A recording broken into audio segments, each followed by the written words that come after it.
Akkam jirtu kabajamtoota hordoftoota keenya odeeffannoo yeroo kanaaf qabannee dhufne kan isiniin geenyu ta'a. Odeeffannoo keenya jalqabaatiin pirezidaantiin Tarkii Xaayib Rasiib Erdogan tibba darbee Soomaaliyaa fi Itoophiyaa gidduutti araara buusuun isaanii ni yaadatama. Ammas ammoo gara Itoophiyaa fi Soomaaliyaa dhufuun waliigalticha hordofuu akka barbaadan ibsanii jiru. Innis odeeffannoo kana bal'inaan kan isiniin geenyu ta'a.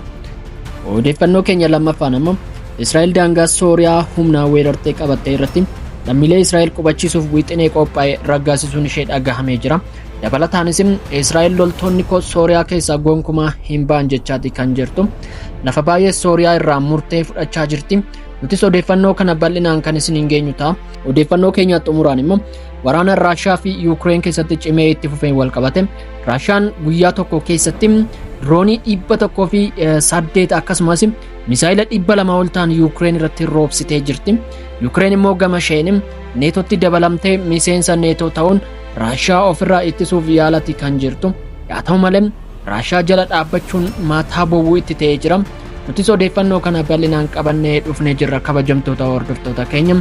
Isinis egaa viidiyoon kun nama hedduu bira akka ga'uuf laayik, sabskiraayib, sheer gochuu hin dagatinaa jenne kallattumaan gara odeeffannoo bal'inaan ilaallutti ceena.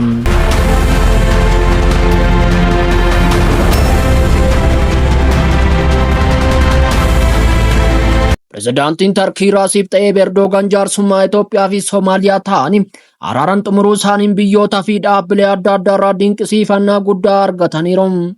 Pirezidaantichi akkaatuma waliigaltee torban darbe dureewwan Itoophiyaa fi Soomaaliyaa Ankaaratti waliigalaniin baatii amajjii yookiin gurraandhala bara 2025 keessa Itoophiyaa fi Soomaaliyaa dhaquun dhimma araaraa irratti hordoffii taasisuuf akka jiran miidiyaan Tarkii Anaadoluu jedhamu gabaaseera. Erdogan yoo waaqni jedhe baatii amajjii yookiin gurraandhala keessa Itoophiyaa fi Soomaaliyaa daawwadheen tarkaanfii jiru addunyaaf beeksisa jedhani.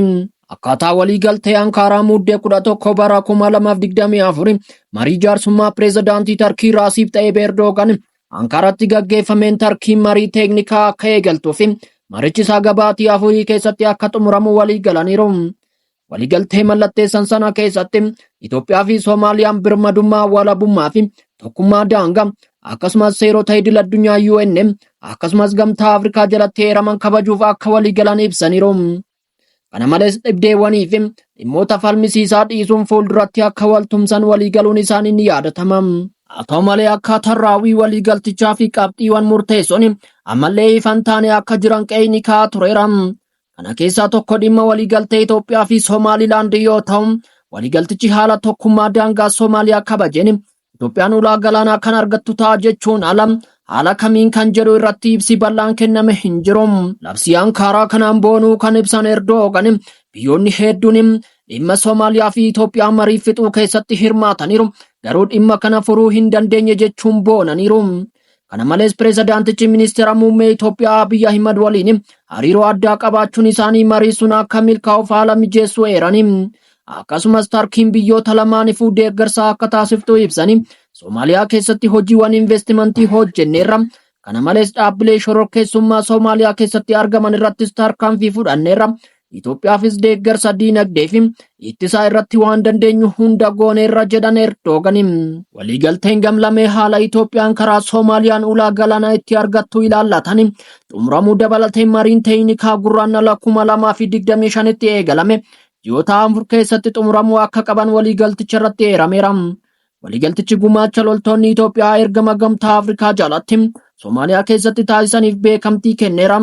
Soomaaliyaan wareegama loltoonni Itoophiyaa kaffalanii beekamtii ni kenniti kan jedhuu fi kanneen biroo waliigalticha irratti eeramaniiru.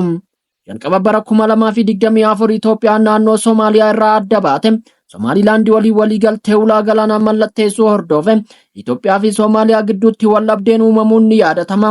Haa ta'u malee marii araaraa Tarkiitti marsaa sadaffaan taasifameen waliigalteen xumuramuun isaa ni yaadatama. Waliigaltichi Ameerikaa, Yuunaayitid Kingdamii fi gamtaa Afrikaa dabalate biyyoota fi dhaabbilee garaa garaa irraa dinqisiifannaa argateera.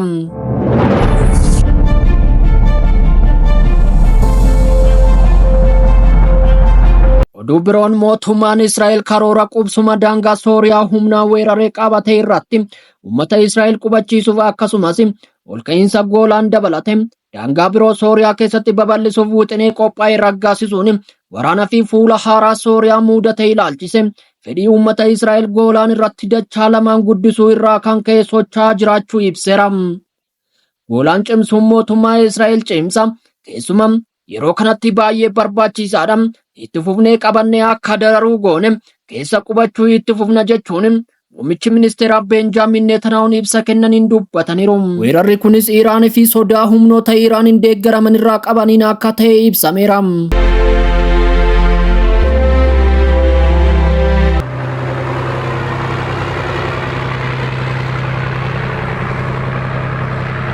Oduu keenya xumuraatti ceenam.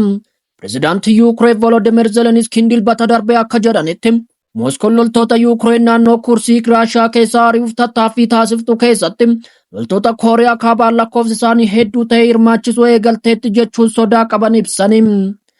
Loltoonni Yuukireen naannoo Kursk keessa weeraruu isaanii hagayya keessa kan jalqaban yoo ta'u ammallee qubsuma achii tokko tokko to'achuun isaanii ni yaadatama. Zelenskiin akka jedhanitti hirmaannaan loltoonni Kooriyaa kaabaa naannoo Kursk keessatti waraana gara ji'oota 34tti dhiyaatu keessatti hirmaachuun haaraa ta'uu ibsaniiru. Har'a Raashiyaan haleellaa kana keessatti loltoota Kooriyaa kaabaa irraa dhufanii 10,000 fayyadamuu akka jalqabde ragaa guutuu qabna jechuun Zelenskiin haasawaa idilee uummataaf taasisaniin dubbataniiru. Yuukireen loltoota Kooriyaa dabalatee ofirraa ittisuu itti fufti kan jedhan Zelenskiin qondaalonni Yuukireenii fi Kooriyaa kibbaa kanaan dura loltoonni Kooriyaa kaabaa 10,000 ol ta'an Raashiyaa keessa socho'aa jira jechuun himachuun isaanii ni yaadatama. Tarkaanfii Raashiyaa fi Kooriyaan kaabaa fudhachaa jiraniin miidhaa hamaan irra gahaa jira kan jettu Yuukireen biyyoonni dhihaa hojii dabaa Raashiyaa kanaaf deebii cimaa deebisuu qabu. Ta'uu baannaan akka of kabachiifnuuf niwukileera nu hidhachiisa yookiin neetootti nu dabalaa jechuun bo'anii boochisanii. Kooriyaan kaabaa gama isheen biyyoota dhiyaa haleeluu akka itti fuftu dhaadatteerti. Pireezidaantii Yuukireen gama isaaniin michoota Yuukireen warra dhiyaa deeggarsa Kiyeviif qaban akka cimsan waamicha haaraa dhiyeesse. Torbee dhufu michoota Awurooppaa waliin marii akka taasisu ibseera. Zelenskiin walgahii hooggantoota Biriteen, Faransaay, Jarman, Xaaliyaan, Poolaand, Neetoo fi gamtaa Awurooppaa waliin kibxata dhufu Biraazilsitti taasifamu irratti hirmaachuuf karoorfateera. Kuni kanumaan osoo jiru Yuukireen haleellaa diroonii naannoo giddu galeessa Raashiyaa naannoo Ooriyaal jedhamu keessatti bu'uuraalee misoomaa boba'aa kuusaa jiran irratti raawwachuun ibidda itti kaa'uu dilbata darbe beeksifte. Bulchitoonni Raashiyaa garuu haleellaan jumlaa bakka bu'uuraalee misoomaa irratti raawwatame boba'aan akka ibidda qabsiisu taasiseera. Caccabaan diroonii kufe ammoo foddaa manaa caccabseera jechuun haleellaa Yuukireen kana bishaan qorraa itti naquun bira darbu Reuters gabaaseera. Naannolee Yuukireen keessatti haleellaan diroonii Raashiyaa cimee kan itti fufe yoo ta'u, ittisni qilleensaa Yuukireen akka jedhutti naannolee hedduu kibbaa fi baha Yuukireen keessatti diroonii 800 fi misaayila 200 ol Raashiyaan guyyaa tokkotti nurratti dhukaaste keessa diroonii 56 ol rukutee barbadeessuu ibseera. Egaa kabajamtoota hordoftoota keenya odeeffannoo yeroo kanaaf qabanne kanuma. Odeeffannoo biroo qabannee haga walitti deebinutti bakka jirtanitti hamtuun isin hin argin jennee asumaan nagaadhaan mannaa.